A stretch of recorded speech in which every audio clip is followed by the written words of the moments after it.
Far across the deserts and seas, beyond the minarets of Harar and the battlements of Shewa, in the opulent courts of the Ottoman Empire, a name began to echo: Ahmad ibn Ibrahim, a name wrapped in prayer, power, and peril. Envoys brought tales of the Lion of Harar, tales of victories carved into mountains and memory. A letter soon followed, not a plea, but a proclamation: stand with us, or history will forget you. In Constantinople, the Sultan did not hesitate. An army would not be sent. A brotherhood would.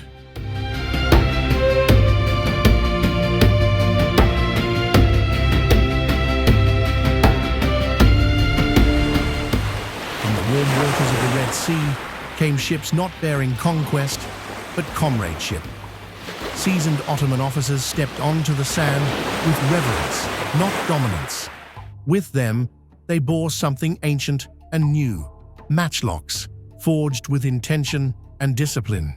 Alongside the weaponry came engineers, scholars, and tacticians, the gift of knowledge.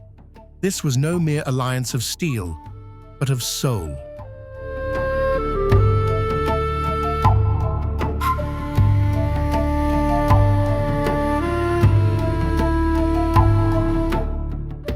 And so the Horn became a classroom. From highland ravines to desert flats, warriors laid down spears to learn the breath and rhythm of powder. The matchlock was a tool, yes, but it was also a ritual. Cleaning, loading, timing, firing, a new liturgy born beside the old. Elders taught courage, the Ottomans taught precision, and faith bound it all.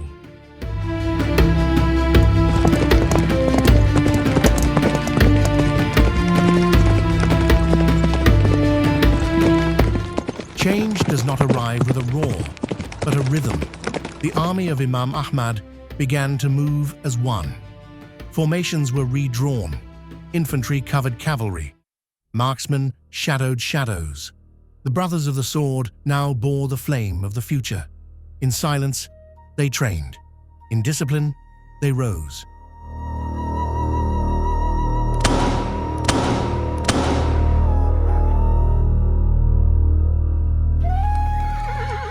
Soon the hills trembled again, but no longer from hooves alone. The roar of matchlocks echoed like thunder on cloudless days.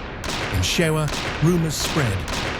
The fire speaks, villagers whispered. Galawdewos felt it too. A new force was rising, one not bound by blood or blade, but by belief and flame.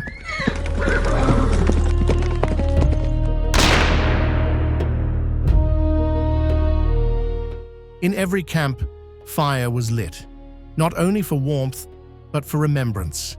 Imam Ahmad did not fight for glory, he fought for justice, for truth, for a throne of righteousness built on prayer. Children recited verses beside muskets, mothers brought water to weary hands. And the Lion of Harar wept not at loss, but at how the fire had spread.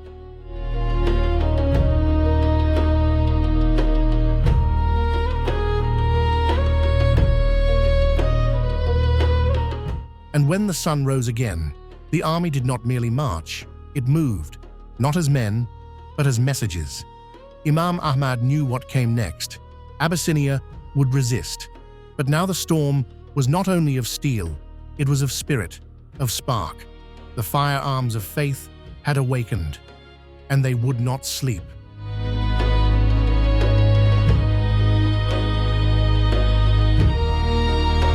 The hills of Abyssinia had echoed before, with war cries and hoofbeats, but never like this.